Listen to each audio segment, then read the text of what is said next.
علی نثار نے گھر سے نکلتے ہوئے پیچھے مڑ کر دیکھا۔ پیچھے نازنین موجود تھی۔ انہوں نے گیٹ کا لاک کھولتے ہوئے پوچھا، یہ عابر اٹھ گیا؟ نہیں، ابھی تو نہیں اٹھا، سو رہا ہے ابھی تک، نازنین یہ کہتے ہوئے چور سی بن گئی تھی۔ اپنے لاڈلے کو اٹھاؤ، اسے کہو کہ اس طرح سوتے زندگی کیسے گزرے گی؟ بہت ہو گیا، کوئی کام کاج کرے یا گھر چھوڑ دے، علی نثار نے فیصلہ کن انداز میں کہہ دیا۔ نازنین نے کہنا چاہا، ایسا تو نہ کہیں، لیکن کہہ نہ سکی۔ علی نثار کو نازنین کے جواب کی ضرورت بھی نہ تھی، لہٰذا وہ فوراً ہی باہر نکل گئے۔ نازنین نے گہرا سانس لے کر دروازہ بند کیا اور کچن میں چلی گئیں اور نلکا کھول کر برتن دھونے لگی۔ علی نثار نے گھر سے جاتے ہوئے جو بات کہی تھی اس نے نازنین کو فکر مند کر دیا تھا۔ وہ عابر پر ناراض تو ہوتے رہتے تھے، لیکن انہوں نے گھر چھوڑنے کی بات کبھی نہیں کی تھی۔ وہ صبر و تحمل کے آدمی تھے۔ وہ عابر سے براہ راست کم بات کرتے تھے۔ جو کہنا سننا ہوتا اپنی بیوی نازنین سے کہہ دیا کرتے تھے، یا کبھی ان کی بڑی بیٹی سائمہ میکے سے آ جاتی تو اس کے سامنے عابر کا ذکر آ جاتا تو وہ اسے عابر کو سمجھانے کی تلقین کر دیتے۔ ان کی دو ہی اولادیں تھیں، سائمہ اور عابر۔ سائمہ شادی شدہ تھی، 2 بچوں کی ماں تھی اور اپنے گھر میں خوش تھی۔ عابر سائمہ سے 2 سال چھوٹا تھا۔ وہ ایک سست الوجود لڑکا تھا۔ بی کام تھا، لیکن یہ بی کام اس نے رو رو کر 5 سال میں کیا تھا۔ اس کے 2 ہی شوق تھے، کھانا اور سونا۔ کھانے پر آتا تو کھاتا ہی چلا جاتا، حتیٰ کہ نازنین کو ٹوکنا پڑتا، بس کر دو بیٹا، تم 4 روٹی کھا چکے ہو، یہ 5ویں چل رہی ہے۔ ارے امی کھانے دینا ہے یار، آپ ٹوکتی ہی رہتی ہیں۔ وہ دھیرے سے احتجاج کرتا۔ علی نثار اگر ساتھ کھانا کھا رہے ہوتے تو اپنی بیوی کی طرف ترچھی نظروں سے دیکھتے اور دھیرے سے تنبیہ کرتے، کھانے دو نازنین، کیوں ٹوکتی ہو؟ بہت زیادہ کھانا اچھا نہیں ہوتا، آپ کو معلوم نہیں، ابھی اس نے 1 پلیٹ چاول بھی کھانے ہیں۔ نازنین بیٹے کی پول کھولتی تو وہ چپ ہو جاتی۔ کھانے سے فارغ ہو کر وہ اپنے کمرے کا رخ کرتا اور کمپیوٹر کے سامنے بیٹھ جاتا۔ کبھی موبائل کان سے لگا ہوتا، کبھی میسج چل رہے ہوتے۔ کوئی نہیں جانتا تھا کہ وہ کمپیوٹر پہ کیا دیکھتا ہے اور موبائل پر کس سے بات کرتا ہے، کس قسم کے پیغامات آتے جاتے ہیں۔ اس شغل میں 2-3 بج جاتے، تب وہ تھک کر بیڈ پر اوندھے لیٹ جاتا اور سو جاتا۔ دوپہر کے 2-3 بجے تک اٹھتا۔ نازنین اسے اٹھا اٹھا کر تھک جاتی، مگر وہ ٹس سے مس نہ ہوتا۔ نازنین گھر کے کام وغیرہ کرنے میں مصروف رہتی، باہر سے سودا بھی لے آتی۔ دوپہر کے 2-2:30 بجے کے قریب ماسی آ جاتی۔ اب نازنین کا پارا ہائی ہو جاتا۔ عابر تو اٹھتا ہے یا فون کروں تیرے باپ کو؟ نازنین غصے سے چیختی۔ جس دن انہیں پتہ لگ گیا کہ تو دوپہر تک پڑا سو رہا ہے، اس دن تیری شامت آ جائے گی عابر، فوراً اٹھ کے کھڑا ہو۔ امی کیا ہے، سونے بھی نہیں دیتی۔ وہ سر جھٹک کر اٹھتا اور واش روم میں گھس جاتا۔ واش روم سے اسے عشق تھا، عشق بھی ایسا کہ کیا ہی پوچھو۔ وہاں سے وہ 1-1 گھنٹے تک باہر نہ نکلتا۔ ماسی واش روم دھونے کے انتظار میں کھڑی ہوتی اور اندر سے پانی گرنے کی آواز آتی رہتی۔ نازنین دروازہ پیٹ پیٹ کر اسے باہر نکالتی۔ ابھی ناشتہ چل رہا ہوتا کہ موبائل پر پیغام موصول ہوتا، میں باہر کھڑا ہوں، جلدی آ۔ یہ پیغام ملتے ہی عابر کے جسم میں کرنٹ سا دوڑ جاتا، ناشتے میں تیزی آ جاتی۔ کیا ہوا تمہیں؟ ناشتہ تو آرام سے کرو۔ امی آرام سے ہی کر رہا ہوں، اور کیسے کروں؟ عابر کہتا اور جلدی جلدی ناشتہ کرنے لگتا۔ یہ بتاؤ کیا میسج آیا ہے؟ نازنین اسے گھور کر دیکھتی۔ او، آج کے عہد کی امیاں ہوتی ہیں بڑی تیز۔ وہ مسکرا کر نازنین کو دیکھتا، جلدی جلدی چائے کے گھونٹ بھرتا اور یہ جا وہ جا۔ علی نثار کا خیال تھا کہ نازنین کے لاڈ پیار نے عابر کو پٹری سے اتار دیا ہے، لیکن ایسا نہ تھا۔ یہ ٹھیک ہے کہ اکلوتا بیٹا ہونے کی وجہ سے نازنین اسے کچھ رعایتی نمبر دے دیتی تھی، لیکن ساتھ ہی فکر مند بھی رہتی تھی۔ وہ 26 سال کا ہو گیا تھا، لیکن اسے اپنے مستقبل کی قطن فکر نہ تھی۔ کیا کرنا ہے، کیسے کرنا ہے، وہ اس موضوع پر بات ہی نہیں کرتا تھا۔ عابر، تم کچھ کرتے کیوں نہیں؟ نازنین اکثر اسے گھیر کر بیٹھ جاتی۔ امی بی کام تو کر لیا ہے، اور کیا کروں؟ بھئی نوکری کرو، تاکہ تمہاری شادی ہو۔ نازنین اسے سمجھاتی، تم جیسے نکھٹو کو تو کوئی اپنی بیٹی دینے سے رہا۔ نازنین اسے لائن پر لانے کی کوشش کرتی، امی مجھے نہیں کرنی ہے شادی وادی، وہ دو ٹوک جواب دے دیتا۔ تو پھر کیا کرنا ہے؟ کیا اسی طرح ساری زندگی ڈنڈے بجاتا رہے گا؟ امی نوکری ملے گی تو کروں گا نا، تمہیں سونے اور دوستوں سے فرصت ملے تو نوکری ڈھونڈو۔ دیکھو بیٹا، کچھ اپنے باپ کا خیال کرو، آخر وہ کب تک نوکری کریں گے؟ وہ تمہاری وجہ سے سخت پریشان رہتے ہیں۔ نازنین ایک طرف عابر کو ڈانٹ کرتی تو دوسری طرف علی نثار کو بھی چابی لگاتی۔ کبھی عابر سے بھی کچھ پوچھ لیا کریں کہ وہ کیا کر رہا ہے، میں اس کی طرف سے سخت پریشان رہتی ہوں۔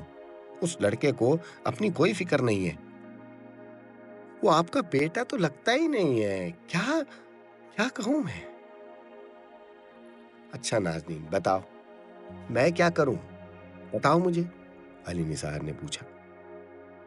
اسے پاس بٹھا کر پوچھے آخر وہ چاہتا کیا ہے۔ علی نثار اپنے بیٹے عابر سے بہت کم بات کرتے تھے، دونوں کے درمیان تکلف کی دیوار حائل تھی۔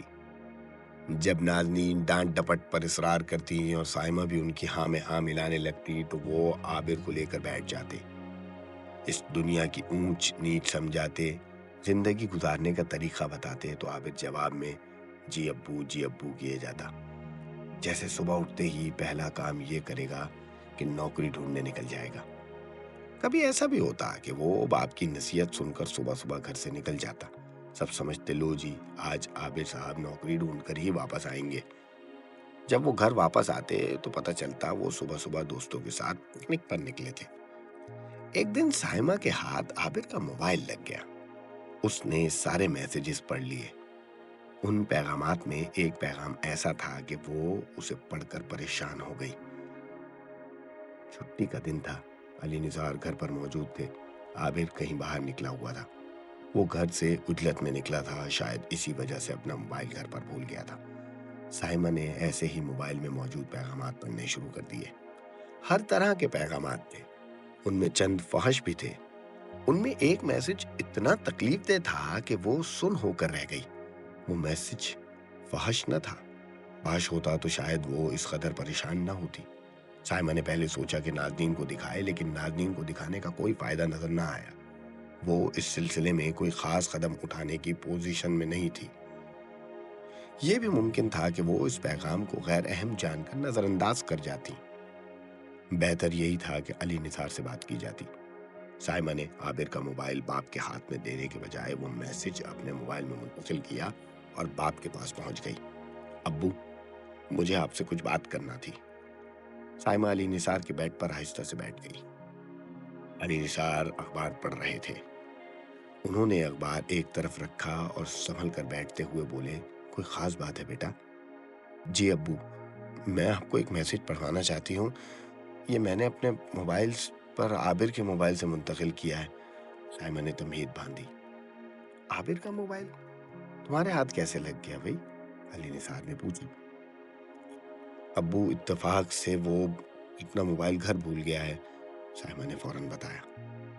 اچھا لاؤ دکھاؤ کیا میسج ہے، علی نثار نے ہاتھ بڑھائے۔ جی ابو، سائمہ نے اپنا موبائل علی نثار کی طرف بڑھاتے ہوئے کہا، یہ دیکھیے ابو۔ علی نثار نے سائمہ کے ہاتھ سے موبائل لے کر چشمہ لگایا اور پیغام پڑھنے لگے۔ اوہ، بے اختیار ان کے منہ سے نکلا۔ اس میسج کو پڑھ کر وہ سناٹے میں آ گئے تھے۔ یہ کسی لڑکی کی طرف سے تھا اور یہ کوئی عشق نامہ نہ تھا۔ اس میسج میں لکھا تھا، تم نے مجھے عاجز کر دیا ہے، میرے ہاتھ میں اس وقت قرآن شریف ہے، میں دل کی گہرائیوں سے تمہیں بد دعا دیتی ہوں کہ تم مر جاؤ۔ علی نثار نے اس میسج کو دوبارہ پڑھا۔ باوجود کوشش کے جب وہ اس میسج کی نوعیت کو نہ سمجھ پائے تو سائمہ سے گویا ہوئے، بیٹا یہ کیا ہے؟ ابو، ایسا معلوم ہوتا ہے کہ عابر اس لڑکی کو کال کر کے پریشان کر رہا ہے، یہ کوئی شریف لڑکی معلوم ہوتی ہے، اتنی تنگ آ گئی کہ بد دعا دینے پر مجبور ہو گئی۔ سائمہ نے وضاحت کرنے کی کوشش کی۔ یہ عابر کس راہ پر چل نکلا ہے؟ علی نثار انتہائی فکر مند ہو کر بولے۔ ابو، یہ آج کل بہت کامن ہو گیا ہے،